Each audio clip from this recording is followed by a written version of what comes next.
दोस्तों नमस्कार, बहुत बहुत स्वागत है आपका आपके अपने चैनल मार्केट स्टडीज़ पर। मैं हूं आपका दोस्त कपिल रस्तोगी। बात कर रहे हैं उषा मार्टिन लिमिटेड की। Usha Martin limited basically engaged है manufacturing and selling of steel wire and cords. तो उषा मार्टिन लिमिटेड का मार्च क्वार्टर का रिजल्ट आया है, कुछ बेहतरीन रिजल्ट है। मार्च क्वार्टर के रिजल्ट को एनालाइज करेंगे, उससे पहले कुछ बेसिक बातें इस स्टॉक के बारे में देख लेते हैं। लास्ट डे पर इस स्टॉक में 4% की आपको गिरावट देखने को मिली है। 5 दिन के चार्ट पर इस स्टॉक को देखेंगे तो आपको 1.20% की गिरावट देखने को मिल रही है।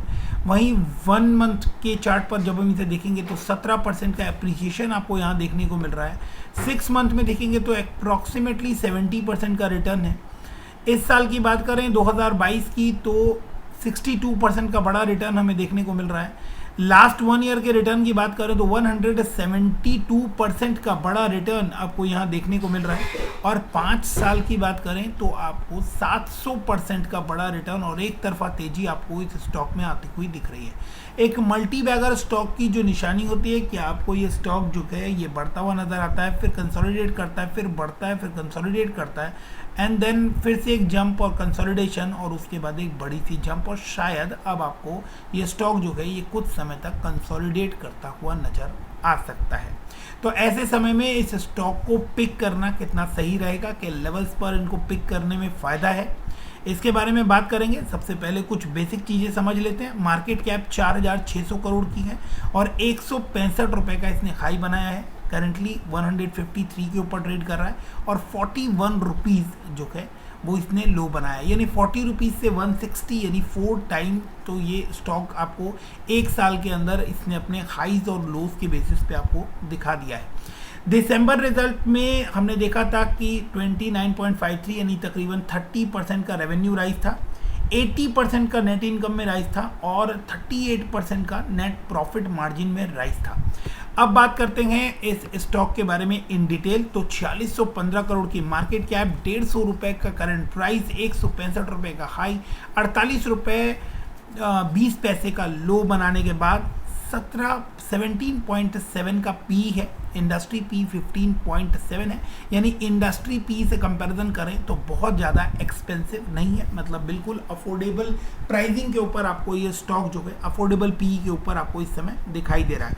हालांकि प्राइस टू बुक वैल्यू से कंपैरिजन करें तो 55.6 की प्राइस टू बुक वैल्यू बनती है, जहां से ये आपको एक्सपेंसिव नज़र आता है। आरओई यानी रिटर्न ऑन इक्विटी देखेंगे तो 17% का आरओई है। डेट जो है वो काफ़ी हद तक कंट्रोल्ड डेट है, इनके ऊपर 411 करोड़ का डेट कम है, इस वजह से आपको आरओसी जो है वो 17.3 नज़र आता है। अगर डेट ज़्यादा होता है किसी कंपनी के ऊपर तो आरओई से आपको आरओसी का रिटर्न जो है वो कम नज़र आता है। यहाँ पर डेट कंट्रोल है, इसलिए आपको जो आरओसी की परसेंटेज है वो 17.3% नज़र आ रही है। अप्रॉक्सीमेटली 50% के आसपास प्रमोटर की होल्डिंग है, 49.2। स्लाइटली आपको प्रमोटर की होल्डिंग थोड़ी कम होती हुई दिखाई दी है, बट वो मार्जिनली ही अमाउंट है, कोई 1-2% से आपको प्रमोटर की होल्डिंग कम होती हुई दिखाई दी है। प्रमोटर ने प्लेज किया हुआ है 5.36%, जो कि एक चिंता का विषय है। कंपनी अच्छा परफॉर्म कर रही है तो शेयर प्लेजिंग की ज़रूरत नहीं होती, बट स्टिल ये एक छोटी अभी कंपनी है, तो प्रमोटर जो है वो सबसे आसान रास्ता जो फंड रेजिंग करने का लगाते हैं वो अपने शेयर जो है वो प्लेज रखने का तरीका लगाते हैं। इसके अलावा आप देखेंगे कि फेस वैल्यू 1 रुपीज़ की है। यहाँ पर आपको ये नज़र नहीं आ रहा है कि शेयर फेस वैल्यू जो है वो 1 रुपये की है, यानी कि स्टॉक में अब फर्दर आपको स्प्लिट आने की चांसेस जो है वो कम देखने को मिलेगी।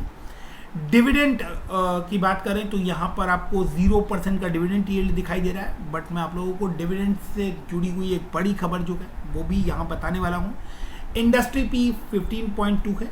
और अब इसके बाद हम रिजल्ट की तरफ आगे बढ़ते हैं। चार्ट पर पहले देखेंगे कि ये स्टॉक आपको बहुत ही खूबसूरत नज़र आता है। चार्ट के ऊपर 50 डीएमए को ही इसने अपना अल्टीमेट सपोर्ट बनाया हुआ है। 50 डीएमए के आसपास से ही इसने हमेशा रिकवरी लेना स्टार्ट किया है। 200 डीएमए जो है वो बहुत ही नीचे है, तो 200 डीएमए के बारे में पॉइंट नहीं है। बात है कि 50 डीएमए को आप बिल्कुल इसके लिए वॉच लिस्ट पर रख सकते हैं। जब भी अपने 50 डीएमए के आसपास आता है तो आप इसके अंदर बाइंग कर चल सकते हैं। कंपनी ने डेट रिड्यूस किए हैं, अच्छा क्वार्टर जो है, अच्छा क्वार्टर दिया है ऑलरेडी। कंपनी ने अच्छा प्रॉफिट जो है 22% का CAGR दिया है लास्ट 5 ईयर्स में। अगर लास्ट 5 ईयर्स का CAGR 22% है तो आप समझ सकते हैं कि कितना अच्छा रिटर्न जो है बनाकर इसने दिया है। हालांकि सेल्स एक कंसर्न है और -7.09% की सेल्स है, बट मेटल इंडस्ट्री से ये स्टॉक आता है, तो मेटल इंडस्ट्री जो है वो आने वाले टाइम में आपको काफ़ी अच्छा करती हुई दिखाई देने वाली है। रीज़न एक और भी है कि वॉर लाइक सिचुएशन में आपको मेटल के प्राइजेस जो है वो इंक्रीज होते हुए दिखाई दे रहे हैं, और इन सब का इम्पैक्ट आपको आने वाले रिसेंट टाइमिंग्स में देखने को मिलेगा। बात करें पी रेशियो की, तो अपने पेयर्स के कंपैरिजन में रत्नामणि मेटल्स और श्याम मेटालिक्स और अपोलो टेरिकॉट, जो रत्नामणि मेटल्स और अपोलो टेरिकॉट है, इनके कंपैरिजन में आपको ये बहुत ही मॉडरेट यहाँ पर उषा मार्टिन का पी नज़र आ रहा है, बहुत ही अफोर्डेबल है, एक्सपेंसिव नहीं है। जहाँ अपोलो टेरिकॉट का जो पी रेशियो है वो 42 को टच कर रहा है और रत्नामणि में 34 का पी है, वहीं इसका पी जो है ये रत्नामणि से हाफ पी के ऊपर आपको दिखाई दे रहा है। और काफ़ी अच्छा परफॉर्मेंस यहाँ पर है, आप देख सकते हैं कि 18% का ROC रत्नामणि में देखने को मिल रहा है, वहीं इसका जो ROC है वो 17.29 है, तो ROC ऑलमोस्ट बराबर है, लेकिन पी रेशियो आपको हाफ का नज़र आ रहा है। तो ये सारी बातें हैं जो हमें कंसीडर करनी चाहिए बिफोर कि हम एक स्टॉक को अपने पोर्टफोलियो में जगह दें। सेल्स देखें तो सेल्स में आप देखेंगे कि कंटिन्यूअस आपको एप्रिसिएशन देखने को मिल रहा है, और लास्ट 3 क्वार्टर्स की बात करें तो 594, 712 और 767 करोड़, यानी लास्ट 3 क्वार्टर से आपको रेवेन्यू जो है वो कंटिन्यूअस बढ़ती हुई नज़र आ रही है। प्रॉफिट्स की बात करें तो प्रॉफिट भी आपको लास्ट 3 क्वार्टर से बढ़ते हुए नज़र आ रहे हैं, और मार्च 21 से कंपैरिजन करें तो 101 करोड़ का प्रॉफिट था, अब 107 करोड़ का प्रॉफिट है।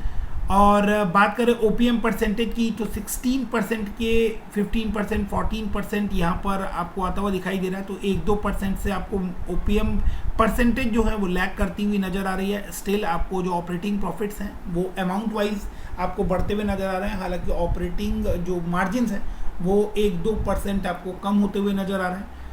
और इसके अलावा जब हम नेट प्रॉफिट्स देखते हैं तो नेट प्रॉफिट आप देख पाएंगे कि 37, 68, 58 करोड़ से अब 3 डिजिट में नेट प्रॉफिट जाता हुआ नज़र आ रहा है, जो कि एक बहुत ही पॉजिटिव साइन है। इसके अलावा EPS जो कि मोस्ट इम्पॉर्टेंट चीज़ होती है अगर आप किसी स्टॉक को अपने पोर्टफोलियो में जगह देने जा रहे हैं, तो EPS आप देखेंगे तो 1.89, 2.20 और इस बार 3.57 का EPS अर्निंग पर शेयर आपको यहाँ देखने को मिल रहा है, जो कि एक बहुत शानदार बात है। इस बात को आप नोट कर चल सकते हैं। सेल्स की बात करें ईयर ऑन ईयर बेसिस पर, तो ईयर ऑन ईयर बेसिस पर आप देखेंगे कि हर साल तकरीबन 2018 के बाद से आप देखेंगे कि हर साल आपको रेवेन्यू जो है वो बढ़ती हुई नज़र आ रही है।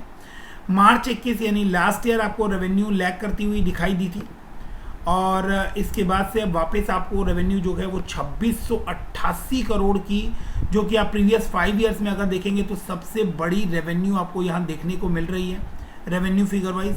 तो ये वापस अपने 14-15 के लेवल पर, ईयर 14, 15, 16 के लेवल्स पर वापस आते हुए दिखाई दे रहे हैं। 2-3 साल पहले इनको लॉसेस निकल कर आ रहे थे, ऑपरेटिंग लॉसेस निकल कर आ रहे थे, जो कि अब प्रॉफिट में कन्वर्ट होते हुए दिखाई दे रहे हैं। 232 करोड़, 275 करोड़, 384 करोड़ और 14% का ईयरली ऑपरेटिंग मार्जिन जो है वो भी हमें देखने को मिल रहे हैं। इसके अलावा बात करें नेट प्रॉफिट की, तो नेट प्रॉफिट में आप देख पाएंगे कि नेट प्रॉफिट आपको 490 करोड़, 150 करोड़ और 291 करोड़ के प्रॉफिट आपको यहाँ देखने को मिलते हैं। तो लास्ट ईयर से प्रॉफिट जो है वो आपको डबल होता हुआ दिखाई दे रहा है, बट उससे प्रीवियस ईयर में अगर हम देखेंगे तो 419 करोड़ का प्रॉफिट है, लेकिन यहाँ आपको एक अदर इनकम की फिगर भी 537 करोड़ की देखने को मिल रही है, जो कि एक एक्सेप्शनल आइटम यहाँ पर हमें देखने को मिल रही है। और इसके अलावा आप देखेंगे कि मार्जिन्स जो हैं, जो इन्होंने डेट लिए हुए हैं उसके ऊपर जो मार्जिन्स है वो कंटिन्यूअस आपको डिक्रीज होते हुए दिखाई दे रहे हैं। 550 करोड़ के इंटरेस्ट पे करते थे, वहाँ से सिर्फ 42 करोड़ का इंटरेस्ट जो है वो इस साल पे किया है, और उसका क्लियर इम्पैक्ट जो है वो आप नेट प्रॉफिट पर देख सकते हैं। लास्ट ईयर से प्रॉफिट्स जो हैं वो डबल होते हुए दिखाई दे रहे हैं। और अब देखिए कि यहाँ पर डिविडेंड जो है, उससे पहले EPS देखते हैं, तो EPS में आप देखेंगे कि लास्ट ईयर से EPS भी आपको डबल होता हुआ दिखाई दे रहा है, यानी अर्निंग पर शेयर जो है वो आपको यहाँ पर डबल होती हुई दिखाई दे रही है। स्टॉक प्राइस CAGR की बात करें तो लास्ट 1 ईयर में 214% का CAGR है। 5 ईयर्स में 49% का है, 3 ईयर्स में 67% का है, 10 ईयर्स में 18% का है। डिविडेंड जो है बहुत ही शानदार, इस साल 21% का डिविडेंड दिया है। और इसके बाद हम इसकी बैलेंस शीट पर देखें तो 31 करोड़ की शेयर कैपिटल है, जो कि कांस्टेंट है। शेयर कैपिटल इन्होंने बढ़ाने की कोशिश नहीं की है, रिजर्व्स इंक्रीज हुए हैं। और बहुत ही बेहतरीन नज़र आता है जब एक छोटी कंपनी जो है वो अपने डेट को, बोरोइंग को लेकर सीरियस हो। और आप देख सकते हैं 4300 करोड़ से इन्होंने अपनी बोरोइंग मात्र 400 करोड़ के रेंज में समेट दी है। तो बोरोइंग्स पर काफ़ी अच्छा कंट्रोल है, कंपनी छोटी है उसके बावजूद भी बोरोइंग्स पर काफ़ी अच्छा कंट्रोल हमें दिखाई देता है। कंपनी के पास है कैश किस तरह का है वो भी एक बार देखना जरूरी होता है कि कैश की क्या पोजीशन है। तो 165 करोड़ का कैश भी कंपनी के पास है, तो ये भी एक काफ़ी अच्छी बात है कि 400 करोड़ का डेट अगर है तो 165 करोड़ के आसपास इनके पास जो है वो कैश है। और इन्वेंट्रीज जो है वो 797 करोड़ की है। तो ये सभी प्लस पॉइंट में कंपनी के काउंट होते हैं। कंपनी काफ़ी अच्छे मूवमेंट में है, लॉसेस से प्रॉफिट की तरफ आ रही है और प्रॉफिट इंक्रीज होते हुए दिखाई दे रहे हैं। इसके अलावा बात करें प्रमोटर होल्डिंग की तो स्लाइटली प्रमोटर होल्डिंग आपको कम होती हुई नजर आ रही है ओवर द पीरियड, जो कि एक चिंता का विषय है। लेकिन FIIs इसके अंदर अपना स्टेक जो है वो ग्रेजुअली आपको बढ़ाती हुई नजर आ रही है। और FIIs की जो होल्डिंग लास्ट क्वार्टर में 8.60 थी वो अब 8.69 की नज़र आ रही है। DIIs की होल्डिंग 0.05% के आसपास पीछे 3-4 क्वार्टर से कांस्टेंट आ रही है। पब्लिक के पास 42% की होल्डिंग है, जो कि एक बड़ा अमाउंट है, जिसकी वजह से आपको आने वाले टाइम में थोड़ी वोलेटिलिटी इसके अंदर देखने को मिल सकती है। क्योंकि जब पब्लिक के पास होल्डिंग ज़्यादा होती है तो किसी भी स्टॉक में आपको वोलेटिलिटी थोड़ी ज़्यादा आती हुई दिखाई देती है।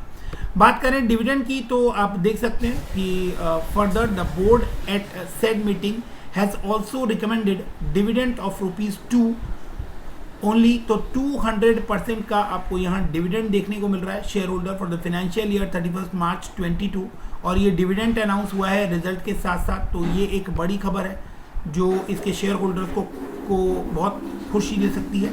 इसके बाद हम समझने की कोशिश करते हैं कि इस स्टॉक को अब कहाँ किस लेवल पर बाइंग करना चाहिए। तो एक बड़ा ब्रेकआउट जो है वो आपको आता हुआ दिखाई दिया 138.60 पर, जिस लेवल पर इसने अपने ऑल टाइम हाई को ब्रेक किया है। और इस मंथ में इसने जो लेवल्स बनाए हैं, हालांकि जो हाईस टच किए थे वो 164 के आसपास थे, लेकिन फाइनली जहां पर जो अप्रैल मंथ क्लोज हुआ है वो 151.45 का लेवल है। तो अच्छा खासा ब्रेकआउट इसके अंदर आया है। अगर ये ब्रेकआउट सस्टेन करता है, जिस तरह के वॉल्यूम्स पीछे आते हुए नजर आए थे, अगर ऐसे वॉल्यूम्स कंटिन्यू रहते हैं तो आपको इस स्टॉक में काफ़ी बड़ी तेज़ी देखने को मिल सकती है। लेकिन अगर ये 138.40 यानी 140 के अबव अगर ये आपको क्लोजिंग देता रहता है तो ये स्टॉक इस समय फिलहाल मजबूती में है। अगर ये कुछ कंसोलिडेट करता है तो भी आपको यहाँ पर जो है इसके अंदर अच्छे लेवल्स देखने को मिल सकते हैं। हाँ, 138.60 एक अच्छे सपोर्ट के तौर पर ये काम करेगा। उससे नीचे आता है तो फिर थोड़ी सी गिरावट आपको देखने को मिल सकती है इस स्टॉक के नीचे। और फिर लोअर लेवल्स पर इस स्टॉक में जो आपको सपोर्ट आते हुए दिखाई देंगे वो तकरीबन 125 रुपये के आसपास, और फिर आपको 100 रुपये का जो लेवल है वो एक इम्पॉर्टेंट सपोर्ट की तरह काम करेगा। लेकिन इस लेवल तक स्टॉक के आने की उम्मीद नहीं है, क्योंकि रिजल्ट, डिविडेंड्स और बाकी की परफॉर्मेंस जो है वो बहुत ही शानदार रही है। स्टॉक का जो RSI है वो RSI इस समय काफ़ी स्ट्रॉन्ग नज़र आ रहा है, और 87.50 यानी कि ओवरबॉट जोन आप कह सकते हैं, या ओवर बुलिश जोन में आपको इस समय ये स्टॉक ट्रेड करता हुआ नज़र आ रहा है। तो स्लाइटली आपको बिकवाली भी यहाँ पर आती हुई दिखाई दे सकती है। रिजल्ट के बाद माइट भी आपको इसके अंदर प्रॉफिट बुकिंग आती हुई नज़र आए, लेकिन जब तक ये स्टॉक आपको 138 के ऊपर ट्रेड करता हुआ नज़र आ रहा है तब तक ये बात क्लियर है कि इस स्टॉक के अंदर अच्छी मजबूती रहने वाली है। इनका एक स्टील डिवीज़न भी था जिसको इन्होंने टाटा स्टील लॉन्ग को जो है वो पास्ट में बेच दिया था। तो काफ़ी अच्छे मोमेंटम में आपको फिलहाल स्टॉक दिख रहा है। USA में और यूरोपियन कंट्रीज़ में ये आपको UAE, European country, south east Asia के अंदर इनका मेजर प्रोडक्शन जो है वो एक्सपोर्ट होता है। 50% रेवेन्यू जो है वो एक्सपोर्ट से आती हुई दिखाई देती है। तो ये सारे ही पैरामीटर्स हैं जो इस स्टॉक को एक अट्रैक्टिव स्टॉक बनाते हैं। इसके अलावा आप देखेंगे कि पीछे कुछ महीनों से यहाँ पर आप देख सकते हैं अक्टूबर, नवंबर, दिसंबर, जनवरी, फरवरी, ये जो 4-5 महीने आ गए हैं, इसके अंदर ये एक रेंज बाउंड आपको काम करता हुआ दिखाई दिया है। एक नैरो रेंज के अंदर, मतलब 80 रुपीज़ से लेकर 100 रुपीज़ के अंदर अंदर, 20 रुपीज़ के अंदर अंदर ही ये स्टॉक आपको काफ़ी लंबे टाइम तक काम करता हुआ नज़र आ रहा है। और उसमें भी ये रेंज जो है ये और छोटी हो जाती है जब इस शेडो को छोड़कर एक्चुअल जो बॉडी है उसको हम चेक करें तो 80 to 90 रुपीज़ यानी 10 रुपीज़ के गैप में इसने ऑलमोस्ट 5 मंथ्स का टाइम जो है वो स्पेंड किया है। और उसके बाद आप देख सकते हैं कितनी बड़ी तेज़ी इसके अंदर आई है। तकरीबन 50% का जंप 2 महीने के अंदर अंदर हमें देखने को मिल रहा है। 50% से ज़्यादा का जंप 80 रुपीज़ से 160, यानी ऑलमोस्ट आप कहें तो स्टॉक डबल होता हुआ दिखाई दे रहा है। तो काफ़ी अच्छे मोमेंटम में है स्टॉक, काफ़ी तेज़ी इस स्टॉक ने दिखाई है। माइट भी कंसोलिडेट करे, थोड़ी प्रॉफिट बुकिंग भी आए, लेकिन स्टॉक जो है वो मेटल सेक्टर से बिलोंग करता है। अच्छे मार्जिन्स, अच्छे प्रॉफिट्स दिखा रहा है। तो आप बिल्कुल इन लेवल्स के ऊपर नज़र रखिए, इन ट्रेंड लाइंस को यूज़ कीजिए, लगा के रखिए और जितना मैक्सिमम प्रॉफिट आप बना सकें वो ज़रूर बनाइए। मिलते हैं अगले वीडियो में। वीडियो पसंद आया हो तो वीडियो को लाइक, शेयर एंड सब्सक्राइब करना ना भूलें। Thank you very much.